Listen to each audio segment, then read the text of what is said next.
So now I would like to introduce Professor Adrian Bloor, who is another of my colleague from CLL Forum.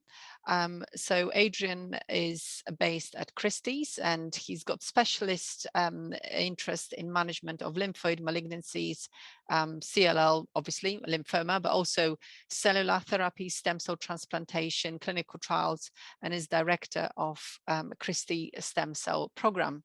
So today, Adrian will be the last talking to us about management of autoimmune and other complications in CLL. Autoimmune complications in CLL. So as Rata said, from Manchester, welcome from Manchester, where I live and work and where it doesn't rain all the time recently. We've heard this morning about some complications of CLL, of which there are many. Here are some of the more common ones. In the interest of time, it's not possible to speak about each of them. We've already heard a lot about infections and Richter transformation, and I'll be focusing the next half an hour or so on autoimmunity, but others are beyond the scope of this. So we'll start with a case. This is a patient of mine. He was diagnosed with CLL about 5 years ago. It was an incidental finding on insurance medical. His lymphocyte doubling time was about 12 months. Lymphocyte doubling time of 12 months, slightly anemic, otherwise normal counts, a big spleen and some modest lymphadenopathy. And then was admitted with emergency with symptomatic anemia. Hemoglobin had dropped to 64. The rest of his numbers were much the same, LDH elevated, and he had an elevated bilirubin. Blood film performed. This was his blood film, so fairly typical features of autoimmune hemolytic anemia. So you can see here he's got CLL cells, he has smear cells, and has some spherocytosis. So all consistent with autoimmune hemolysis. We'll come back to what I did, but can we always reliably diagnose autoimmune hemolysis in the context of CLL? And it can be difficult. So a case like this, it's fairly straightforward. Somebody with an abrupt onset of anemia with an elevated LDH and bilirubin, no huge surprises. But I think it's always something just to bear in mind as a practice point, just how to distinguish hemolytic anemia from other causes. So anemia can, of course, be multifactorial. Patients with CLL can have bone marrow infiltration and become anemic. They can also get red cell aplasia or drug toxicity, which can complicate the picture. LDH is a reasonable marker, but also goes up as a consequence of cellular turnover, particularly in patients with more aggressive disease. Reticulocytes should be elevated with hemolysis, but in the case of a patient who's got heavy bone marrow infiltration, that they may be suppressed. Bilirubin can go up to drugs. In patients with inflammation, haptoglobin may not be reliable because it can be suppressed, so it's not elevated. And the direct Coombs test is not always positive, and so autoimmune hemolytic anemia without that positivity can be observed. So I think just be important, the message here is thinking about hemolysis, and it's not always as obvious. In the case I presented, it was fairly straightforward. Other cases, some level of hemolysis can occur and may not present with all the typical laboratory findings. If we look at autoimmune cytopenias or autoimmune complications in CLL, autoimmune hemolytic anemia is by far the most common complication in CLL. So published literature indicate that's between 5 and 10% of patients. Other cytopenias are actually pretty uncommon. So ITP, second most common, up to 5%.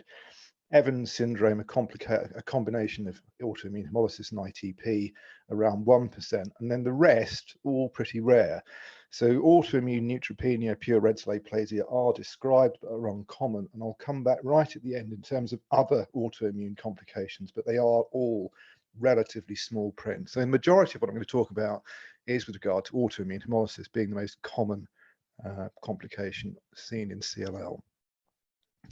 So just as a reminder, for those of you that know all about this, apologies for going back. For those who haven't looked at this, this is what is autoimmune hemolytic anemia and in terms of laboratory evidence for it. So you will recall autoimmune hemolysis can occur as a consequence of warm reactive antibodies. These are antibodies that work at 37 degrees. And that's 80 or 90% of what is observed in CLL.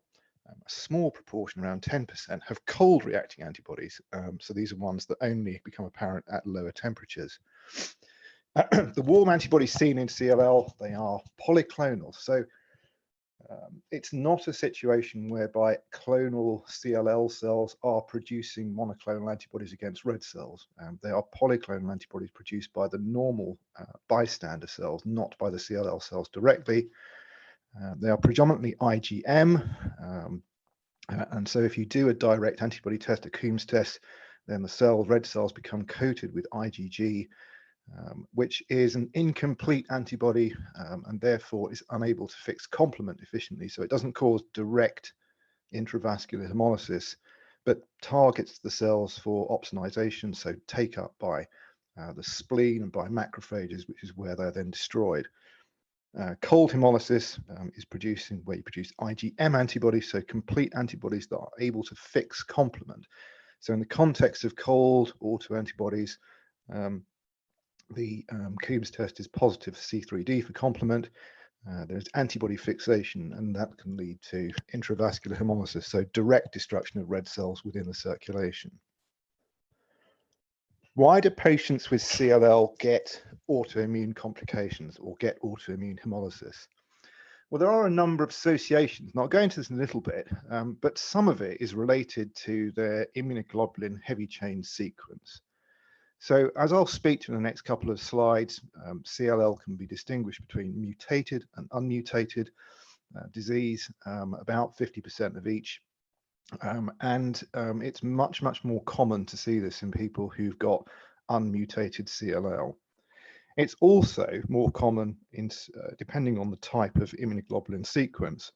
So there are some types of immunoglobulin sequences termed stereotypes whereby autoimmune hemolysis is more common. We're just looking at this just as a reminder. The reason that, so when we look at immunoglobulin sequences, this is just, we're speaking here about the sequence of the variable regions on antibodies. So on the right, this is just a structural cartoon of showing the B-cell receptor, which is a modified antibody structure. Has two heavy chains and two light chains shown schematically here. And the variable regions are the regions whereby antibody or antigen binding occurs. So unlike most human genes, which need to be the same, there is inherent variability in these regions. And what can happen is you get, as shown on the left, on the heavy chain, combinations of three different regions within the locus, a variable region, a joining domain, so a D region, so a VDJ recombination that occurs. It's a bit less, and in light chains, it's just a V and a J, which can be randomly associated, and therefore that gives diversity, because antibodies and B-cell receptor need to be able to recognize epitopes on an infinite repertoire of antigens, and therefore need diversity. And in CLL, there are two patterns seen. So unmutated CLL, whereby the immunoglobulin heavy chain region is more than 98% homologous to the germline. So it's just, it hasn't been exposed to antigen. It's an unmutated sequence. As I've said, it's about 40% of CLL. It has a very high responsiveness. And one of the reasons you can see more autoimmune phenomena in patients with unmutated disease is that there is greater reactivity to autoantigens, and it also produces high levels, high polyreactivity. So therefore, it is a more responsive phenotype than is observed in mutated patients where they don't have a full homology to the germline sequence. This produces anergic, so inactive or less active CLL cells, non-active cells that show less reactivity to antigen stimulation. And in terms of where they come from, so this is just a cartoon showing about B-cell maturation. So on the top, this is normality, stem cells, pro-B, PB, antigen exposure within the lymph nodes and the spleen. Selection and ultimately production of mature antigen exposed cells. And where CLL cells rise, you can see on the left, unmutated cells are prior to exposure to antigen within lymph nodes, mutated after that. So they arise at different stages of B-cell ontogeny, and the structure of the B-cell receptor is different, the activity of the B-cell receptor and the cells are different. And this is one of the things that underpins why we see more autoreactive or autoimmune phenomena in patients with unmutated germline phenotype. Just a word on stereotypy. So, as I've said, the variability in the immunoglobulin structure is consequent on how this is produced genetically because of associations of VDJ or VJ in the light chain and heavy chain regionals. This then produces, and you see here, what's termed the complementarity determining region 3, CDR3, which is the most highly variable part of this, and this is what binds to antigen. It's not completely random though, so stereotypy, something that's been known now for 20 years or so, the observation that in about a third of patients with CLL, they have very highly conserved CDR3 structures, so a distinct amino acid structure. This has been classified into 29 major subsets and can be observed in about a third of disease. And it's much more common in unmutated disease. And this is something that's important in the biology of CLL. So we've already heard about Richter transformation. So subset 8, a particular combination here is associated with a high risk of Richter transformation. They are also, some of the subsets become more responsive to antigens. Now, what drives this in terms of autoantigens is uncertain. There's been evidence that it might be related to infection or to other autoantibodies such as rheumatoid factor. But one of the features that underpins why patients with CLL are predisposed to autoimmune phenomena is by virtue of the stereotypy and the fact that there is an antigen, a clone, a single antigen drive to the development of CLL in some patients. So other factors are also at play. So I've already said that the immunoglobulin structure, the immunoglobulin locus and stereotypy are part of how autoimmune phenomena arise in CLL. But there are also other factors, including T cells. So there is an abnormal interaction between B and T cells. We've heard a bit about this in the previous talk in how CLL develops. So a shift towards a phenotype of T cells, which enhances antigen presentation, and also a reduction in T cell regulation of B cells, which therefore allows clonal B cells to arise. And then multiple genetic factors, in addition to stereotypy or the immunoglobulin heavy chain locus, there is also association with other factors, some associated with B cell proliferation, and then microRNAs, which are important regulators of the B cell T cell interaction. So by removing the level of regulation of BT interaction, this allows for autoreactive clones to proliferate that would otherwise have been suppressed. And then there's other factors that are associated, and as with Richter transformation or other factors, bad tends to go with bad. So autoimmune disease is generally seen in patients who've got adverse risk factors. So it's more pronounced in those who've got older age, advanced disease, men, and those with other genetic and clinical covariates associated with a poor prognosis for a variety of reasons. So it's a complex interaction that occurs. We've got factors related to the leukemia cells, antigen presentation, and the antigenic drive to CLL, more seen within the unmutated IGHV sequence. There is alteration in the microenvironment, particularly cytokines that are produced in the T cell B cell interaction, and then also the third factor of the normal B cells that actually produce polyclonal antibodies that lead to autoimmune phenomena. So just going through this, and this is the sort of same thing shown in a different way. At the top, the first thing that can occur, antigen presentation. So in a small proportion of patients, or in some patients, the CLL cells can act as antigen presenting cells. This has been most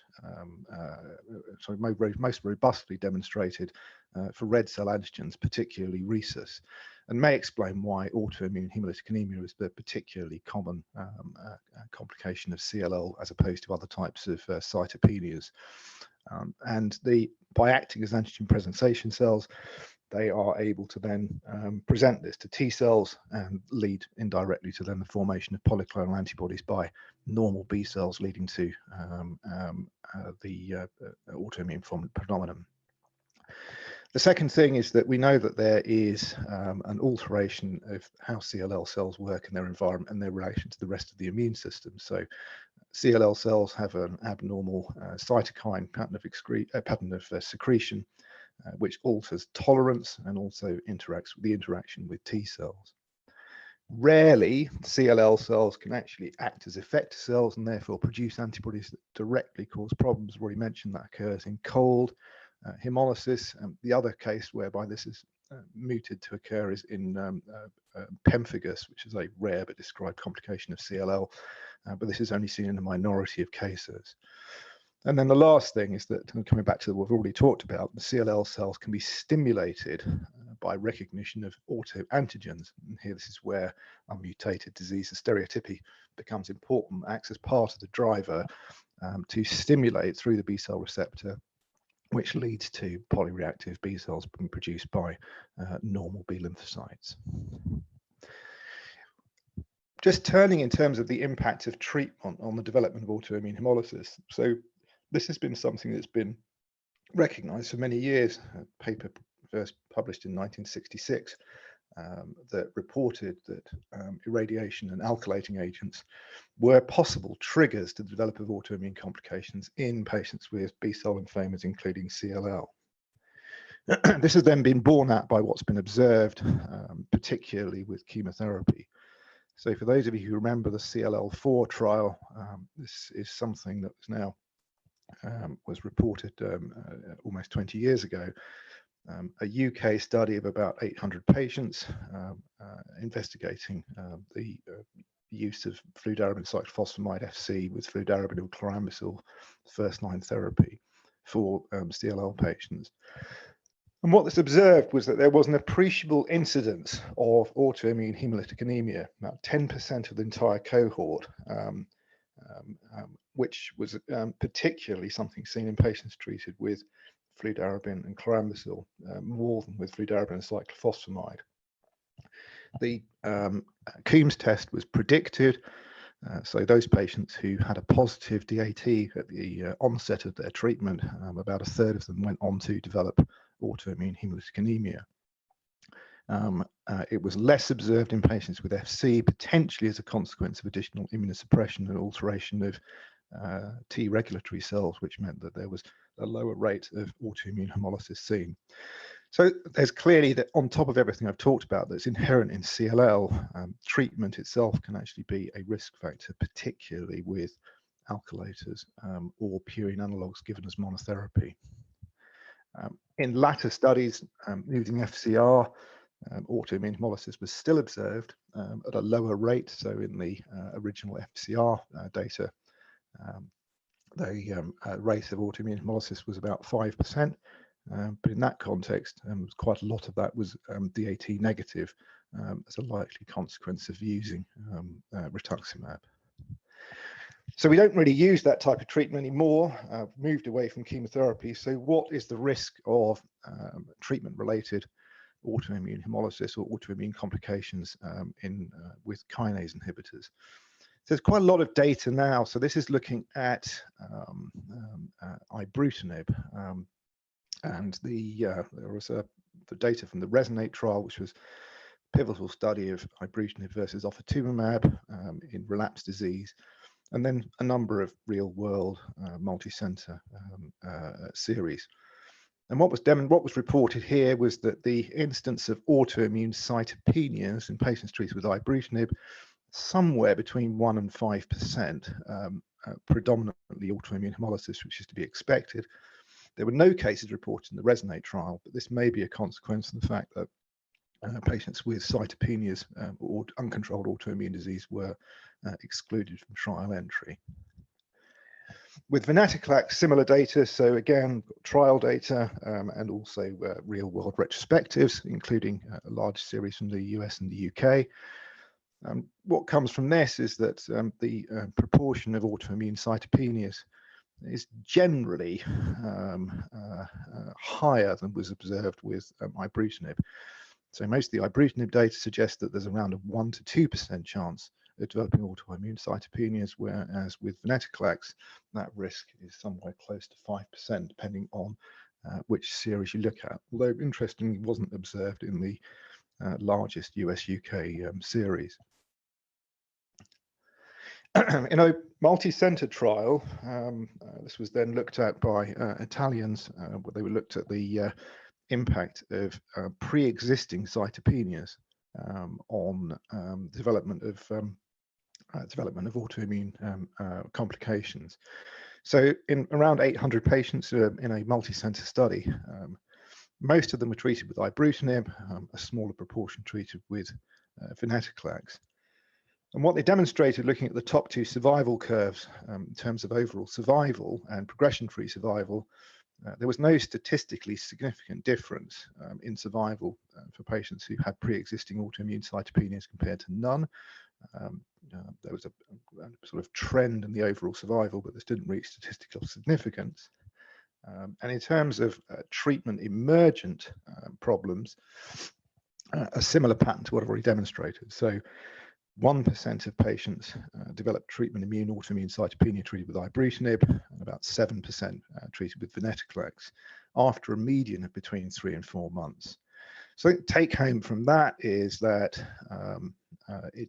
prior autoimmune cytopenias with ibrutinib are not an impediment to being treated, but you can see cytopenias occurring after the onset of treatment. Should we use that though as a means to, as a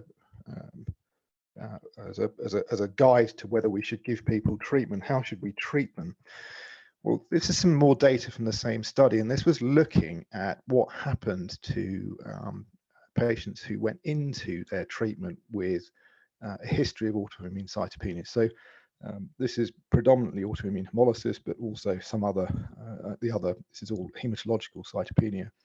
So in green, about a third of the patients treated with ibrutinib, they'd had resolved cytopenias when they went into the study, and all of them stayed resolved.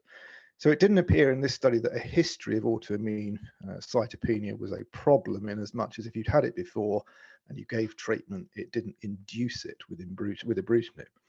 And actually, in contrast, what it would suggest is actually things got rather better. So in the yellow group in the middle, those patients who had controlled cytopenias, this is that they were on treatment or had recent treatment, more of them went on to actually resolve or improve than got worse. And actually the quarter of patients with active cytopenias, which was an active issue at trial entry, treatment in the majority of those made things better and none got worse. So the suggestion here is that ibrutinib definitely doesn't make things worse in patients with this history of autoimmune cytopenias, and would suggest that actually it has therapeutic benefit. Changing to venetoclax, smaller numbers because there are only 12% of the patients received venetoclax in this study, and a similar message. Unlike the treatment with ibrutinib, where everything either stayed the same or got better, a couple of cases whereby things appeared to get worse. But again, take home from this is that venetoclax, if anything, has a therapeutic benefit to patients with a history of autoimmune cytopenias. And if they've had it in the past, it's not a reason why you shouldn't give the treatment, which would be a consideration using fludarabine. Does it make a difference to survival? Well, the data are a bit mixed here. I've shown you that with more recent data looking at the impact of ibrutinib and venetoclax, a history of autoimmune cytopenia doesn't appear to be of prognostic significance to patients. Rather more mixed data if we look in the past. This is going back to the CLL4 data. And in this series, those patients who had a history of autoimmune hemolysis in the solid line had both a progression-free and overall survival detriment compared to those patients who didn't in the dashed line. In contrast to some Italian data, this is older Italian data, what I showed you was a cohort of more recent patients. This is going back to a previous cohort of which about half were treated with fludarabine and chlorambucil, so it's not dissimilar to the CLL4. On the left-hand curve, you can see that there's a difference between, this is overall survival in the upper curve, those patients who have an ITP or immune cytopenia, immune thrombocytopenia, had a very good survival. Those patients who had hemolysis had an intermediate survival, but both were better than for patients who had cytopenias as a consequence of bone marrow infiltration, which is on the bottom line, and a similar pattern seen on the left, sorry, on the right-hand side, which is split by stage. So what we're suggesting here is that those patients who have no cytopenias did better, which is not a big surprise. If you're treating stage A and stage B patients, their outcome from treatment was improved. But those patients who had cytopenias as a consequence of autoimmunity did rather better than those due to advanced disease and heavy bone marrow infiltration. So moving to how to treat this, this is something that there's some guidance which has been recently published. And no big surprise. I don't think anything's really changed here in terms of sort of standard practice. For those patients who at the top who have inactive CLL, it doesn't require treatment, the cytopenia should be treated according to how you would treat autoimmune hemolysis or ITP, not otherwise specified. And if that doesn't work, consider treating the CLL. For those patients who have CLL requiring treatment, then there is a greater driver to be treating their CLL rather than just treating the cytopenias, mindful of the fact that data I've shown you already for venetoclax and ibrutinib indicate that there doesn't appear to be a detriment. You're not going to make things worse by giving that form of treatment.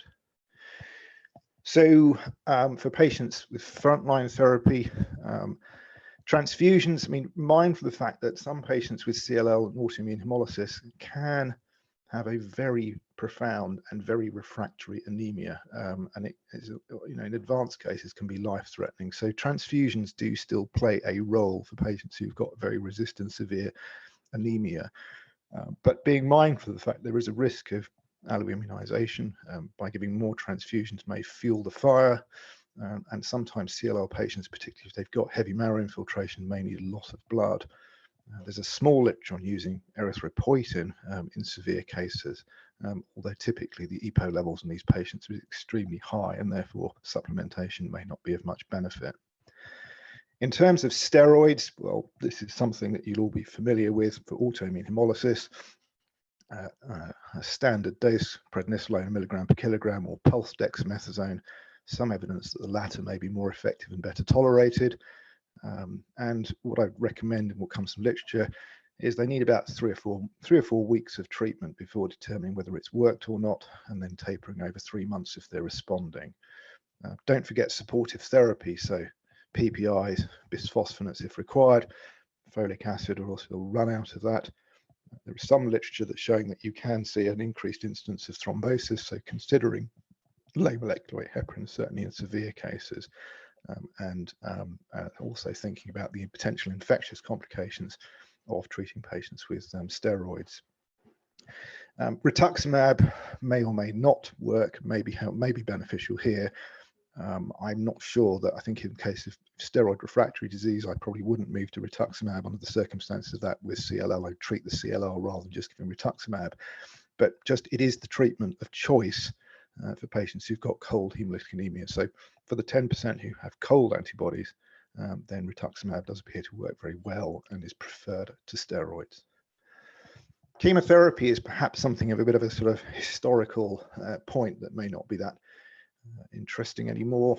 Purine analogues should be avoided for reasons of making it worse.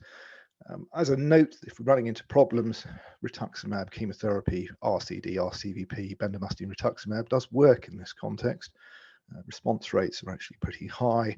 and they can be durable. So I think if you're forced into it with nothing else around, then giving immunochemotherapy is still a valid consideration for patients who've got difficult disease. But where we've moved to largely, I think, has been using targeted therapy. So the majority of data that's been reported specifically with regard to the use of kinase inhibitors for treating hemolysis is with ibrutinib. Response rates are up to 100%, which were also confirmed. There's a Russian study which has been recently published, which is using ibrutinib in autoimmune hemolysis and red cell aplasia. One thing just to be aware of is that you can see a flare. So the autoimmune problems can get worse, usually somewhere between 2, 3, 4 weeks into treatment. And this has been fairly well reported in the literature. And the evidence is that it responds to steroids and dose interruption. I've seen this once, and it does, if you hold your breath, and it does actually get better. So somebody where there's an apparent deterioration in the condition after a few weeks of treatment, then persevering with it is often effective. I've not talked about rituximab and idelalisib on the basis that very few people use that anymore. Anecdotally, I've used it a couple of times in the past, and the published literature indicates that it is also an effective strategy. So if ibrutinib is ineffective, then R-idela is another option that could be considered, but mindful of the fact that it then also has its own toxicities which can occur later. So what do we do with my patient? He had a bit of steroid. Gave him a couple of weeks. He didn't enjoy being on the steroids and it didn't work, and he was treated with acalabrutinib, and he has responded extremely well. I've not shown you data directly for acalabrutinib, but emergent literature would suggest that that's just as effective as ibrutinib, and again doesn't appear to have led to any deterioration or make things worse. In terms of management of other cytopenias, or what if they don't work, by the time you've got beyond steroids, immunoglobulin, chemotherapy, or kinase inhibitor therapy, then it's rather into desperation. So I don't have any sort of magic insights as to what to do for third or fourth line therapy. It is difficult. Most of the usual suspects, immunosuppression, don't work terribly well. There are some literature using complement inhibitors, although clearly that's not routinely reimbursed, and they have infectious toxicity. And plasma exchange has been used in patients, particularly with very severe disease. Just a couple of words on other autoimmune cytopenias. ITP, nothing really more insightful than I would say I would treat ITP like I would treat ITP. So largely treat it in the same way as autoimmune hemolysis. Steroids or IVIG would be the mainstay of first-line therapy. Majority of patients respond to that, and again, as mirrored by autoimmune hemolysis, kinase inhibitor therapy is something that could be used if that was ineffective, or for patients who have concurrent active CLL requiring treatment. Red cell aplasia is rare. I think it's important here to exclude other causes, particularly infections. There is less consensus on treatment here. Steroids and rituximab may be effective. The Russian study, which I alluded to, did have 4 patients in there, and that appeared to be an effective, ibrutinib appears to be an effective treatment there, but it's tiny numbers, and you may be aware there's an emergent role for other treatments, including daratumumab, which can sometimes be obtained on a compassionate use basis, and certainly been used in red cell aplasia in other contexts, such as post-allogeneic stem cell transplant, which is very effective. In terms of other autoimmune complications, as I've said, they're rare. So this was a French series, it was published a few years ago, almost 600 CLL patients, and the vast majority of the autoimmune complications that were reported were hematological. Most of those were autoimmune hemolysis. There's a smattering of other things, and it's always very difficult to know exactly how they're related to the CLL, but there does appear to be some association, particularly renal side effects, skin problems. The overlap into other autoimmune diseases, it becomes rather more difficult, and it's very difficult to sort of comment on specifically on how to treat them. Most of them are treated empirically with either steroids or CLL treatment. For patients with renal disease, CLL treatment appears to be very effective. I've mentioned already pemphigus is something which is a rare but well described phenomenon of CLL, which responds to immunosuppression. But it's really impossible to comment really on the rest of the things, because much of the literature on this is anecdotal. So as a last perspective here, we've heard already about immunodeficiency, but CLL kind of sits at a crossroads here.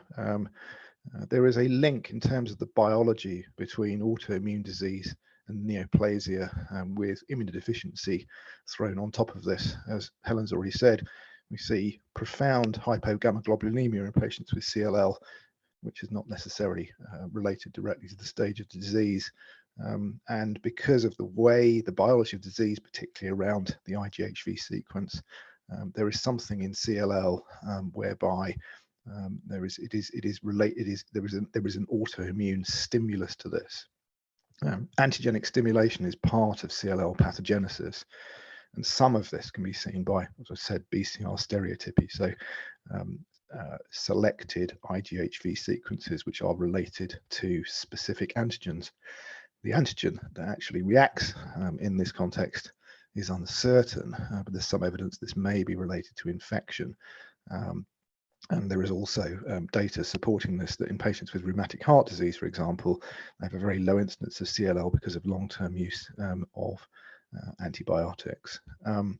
So there's an overlap between them, but there are still some fundamental questions in terms of where this starts, that there is uncertainty about how this works mechanistically.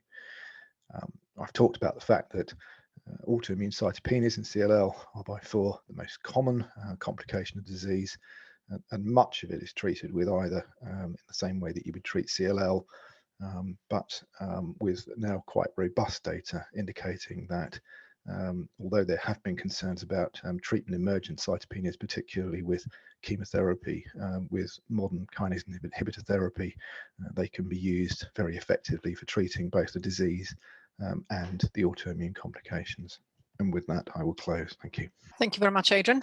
That's excellent overview of the autoimmune complications. So just want to ask you about the treatment maybe first. So my kind of logically, I was obviously, if the patient has got obviously active CLL and autoimmune complication, which does not respond to first-line treatment, I'll kind of tend to give them something which gives them undetected MRD, kind of thinking that smaller clone will drive that autoimmune complication less. I did try to look at the data for it, but it logically makes sense. But obviously data is not there. What's your thoughts about it? And obviously, ultimately, whatever we do, it's going to work likely. The addition of the antibody and aiming for this undetected MRD, is it worth it? I think it's fine. I mean, I think that's sort of more, it's a philosophical point on how you treat the CLL, but I'm not, ibrutinib works extremely well. I've used that quite a lot in patients with autoimmune problems, and it seems to switch it off and it seems to be persistent. Although I'd agree with you that logically, if you remove the driving clone, then that might then have the benefit that you would see a lesser recurrence rate, and particularly with adding a CD20 antibody. So I don't think there's a right or a wrong answer. And I think, to be honest, under those circumstances, I would just treat it as how I would choose to treat their CLL. I don't know there's evidence to say that by using one strategy or another, you make the autoimmune cytopenias better or worse. Because equally, if you're on continuous therapy, then you may continue to suppress whatever's driving the autoimmune problems. And I've certainly seen people in the past whereby, they have the treatment and they stop it and then it comes back again and you end up having to retreat them. But often that's for just things like rituximab monotherapy. So I don't know. And I don't know there's anything from the literature, but I think your approach to it seems very reasonable. Thank you. So we've got a couple of questions in the chat. To clarify, in a patient with low hemoglobin, autoimmune hemolytic anemia and active CLL, would you stabilize with steroids first or BTK up front? I think it depends on how anxious you are about treating their CLL. So if they've got a hemoglobin of 64 and a lymphocyte count of 16, and no other evidence of disease, then I would try treating them I would give them a course of steroids. I've tended to give people steroids, if they turn up in clinic with a hemoglobin that's low, then I just give them steroids just because it's the most expedient thing to do. Those I've treated with ibrutinib or acalabrutinib, they actually respond pretty quickly. So I'm getting them on definitive treatment, because I have seen quite a lot of people, they respond to steroids, but then as soon as they stop taking the steroids, it then bounces back again. So if you've got any reason to think you need to treat the CLL, I've got a fairly low threshold for just treating their CLL rather than giving them months of steroids, which makes them feel miserable. Yeah, and it was quite interesting what you showed about CHAD, because obviously normally we told we are under the impression that usually rituximab does not work very well in CHAD, but obviously for CLL it's a preferable option. But it's rare. I mean, it's sort of relatively uncommon as opposed to. Yeah. Another quick question from the audience: any role of L-tromboplug in secondary ITP with low burden CLL? Yeah, I mean, I think under those circumstances, low burden CLL plus ITP, I would treat it like ITP. So if they don't respond to steroids, and you don't want to give them CLL treatment because it's not indicated, then L-trombopag or rituximab would be perfectly reasonable treatments to give them. And under those circumstances, I'd probably favour L-trombopag, because rituximab, the vast majority of patients with ITP who treat with rituximab, it will come back again after some months. So, but again, I think it was never good treatment for ITP in the first place, isn't it? No, it's okay. It works. There's a high recurrence rate, but I think that again, it depends on how enthusiastic you are about treating the CLL. But it is more of a common. We see more of this in people who've got advanced disease. So a lot of patients, in my experience, will end up having CLL treatment, rather than seeing somebody who's got stage A disease and no other burden of disease, and then develops ITP. But under those circumstances, it'd be reasonable to do it. But if they're steroid refractory and they've got CLL, I have to say, rather than giving them L-trombopag, I'd probably be thinking about giving them CLL treatment. Yeah, that's a fair point. Helen, obviously when we start giving those patients steroids, and are you worried about obviously further immunosuppression? Would you add some more prophylactic antibiotics, antifungals, or quickly get rid of steroids and treat CLL?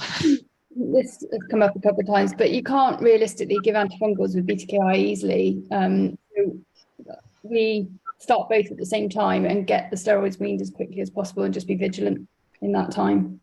I was thinking on the PRCA, during COVID, there was obviously quite a bit of autoimmunity that came up that was either driven by virus or vaccine. And something that I found out, which might be of use to people, is there is a national panel for autoimmune discussions. And so we had a patient with PRCA who was within the study, and that ended up getting discussed. And I thought we'd go for ibrutinib, actually, because we've got a couple of anecdotal cases where it seems to have worked quite well. But the panel decision there was to go for venetoclax to try at speed to get the disease into remission. And actually it worked beautifully. So she was within a week, I think, transfusion independent, and having had, multiple transfusions in the weeks before. So how do we access that panel? I don't know. I'd have to look it up, because I was completely unaware of it until that came up. It's definitely based in London, and I think it's for autoimmune complications generally. It's CLL specific by any means, but this patient ended up discussing MDT that happens. I can find out and send the link. That's easily. Yeah, what's you looking for it, Nick? How do you manage your patients? Thanks, Vanessa. Yeah, so I think a couple of remarks for this apart from management is care. So with the diagnosis, sometimes even if you have a full blown sort of hemolysis markers, it's always useful to always do a marrow in these patients, because then you can find some things. I've had occasions where I found, for example, two clones, one CLL and one marginal zone, the same marrow, and then therefore you don't know which one is causing, and you have an IgM protein, and you end up not knowing exactly what's causing the problem, or patients who previously had hemolytic anemia then become anemic again, and then somebody quite likely thinks they're hemolyzing again, and actually they aren't, they're progressing. So similar with ITP, several cases of people who've been branded as ITP for a long time, who then end up having MDSs and things. So it's just a message of caution. Just reassess your patient thoroughly, carefully, remarrow them, and make sure that you're actually dealing with what you think you're dealing with. And in terms of management, I think I've got good experiences with both really venetoclax-based and ibrutinib-based, but specifically for cold agglutinin chat, I have good experiences with venetoclax, obinutuzumab, frontline. I've had a couple of very refractory cold agglutinins that have done very well with venetoclax-based. So it's taken a long while, but it's finally kicked in, and I'm very pleased with the report. So just anecdotal, but yeah, that speaks to the concept of eradication of the clone to get a final response. Yeah, look, it's a bit of the CLL, I think, that needs the most of or actually requires the most clinical intuition, because most of things are not readily protocolized, etc. So it just needs a bit of clinical judgment and yeah, I think it's important not to rush. I mean, on the one hand, yes, the treatment for CLL might solve the problem, but also not to rush with the treatment, because I remember somebody saying, once you start the treatment, you obviously changing the biology of disease, and I feel awful saying that, having patient joined in, and it's just kind of starting the problem time, because usually, patient when on the watch and wait, obviously we discussed watch and wait yesterday, the CLL clone can stabilize itself and can control itself, and once you start treating and upsetting that balance, so I think it's very important not to rush too soon, and I think doing first line sort of usual autoimmune treatment first. Lilia, I'm sorry if just being very personal again, have you had any autoimmune complication, and what's your take from your perspective or your fellow patients? Yes, I haven't. I've had a lot of unusual joint symptoms, and I was investigated to see whether there was an autoimmune cause for my joint problems, which I still have. Nothing was found, but I've often had left the lingering suspicion that maybe I've got some weird autoimmune explanation for my multiple joint issues. But I don't have any personal experience of hemolytic anemias. And I mean, listening to the discussion today, I think it's another similar reflection to the Richters, that I think we probably need to know a bit more about what people want to know. It's quite it's another quite a difficult area to explain to people, and how much, if there's a 5 to 10% risk, how much should people be aware of it early on in their CLL? Some people may want to know, others may not. And how would you explain what it is, what implications it has for your life if you get it, and what the treatments are? I think there's lots we could do in the CLL community to kind of to at least have information available to people at points when they might need it. Because again, I've just had a quick Google to see what I could find while Adrian was talking, and there's not that much actually that you can quickly find that is actually accessible in terms of the language and content. Yeah, so maybe something, for on a CLL support association to have a dedicated information would be probably useful. Yeah, and input from discussion amongst the whole community, from clinicians, nurses, and people with CLL and their families, about what's helpful to know. Because I didn't really get a sense from the discussion today about how, if I did get a hemolytic anemia, how much impact would it have on my life? I've had a severe anemia, so I've got some idea of what that feels like, and I was given steroids at that time, but it wasn't. Yeah, I think a lot of people who haven't had those experiences might not struggle to know what would this mean for me and my family. Yeah. The good thing though is just as much as if you rolled back 10 years or more, then from a therapeutic perspective, it was quite a big problem in the sense that it could be treatment emergent, so therefore it could limit the therapy you had. You had steroids and then rituximab, which wasn't very effective, and then a whole long list of treatments that didn't work very well. And actually, it's become less of a thing, I think, for autoimmune cytopenias. They still occur, and they can still make people quite miserable. You become very anemic very quickly. But the good thing is that it does, taking Renata's point, you don't want to dive in too soon, but for the majority of people with CLL and autoimmune cytopenias, it all just gets hoovered up by treating them with kinase inhibitors, which seem to work very well for actually the vast majority of people, which is quite a good news thing as opposed to before, where it could become a real problem. And that's a hugely important message to get across. And again, if you've got people who, looking, a lot of people do look up for themselves and may not pick that up if they're looking at literature from longer ago. But I think that's a really important message. Absolutely, Adrian. So Helen, did you manage to find that link for autoimmune panel? I had a quick look through emails. I'd never heard of it, but there's a hematology national autoimmune MDT. Nikki Cooper, I think, was our point of contact. Is at Imperial. Okay, so she's immunologist or Immunologist. Okay, so yeah, Nikki, no, that's she's an ITP doctor, so yeah, you're right. But that's where it's run.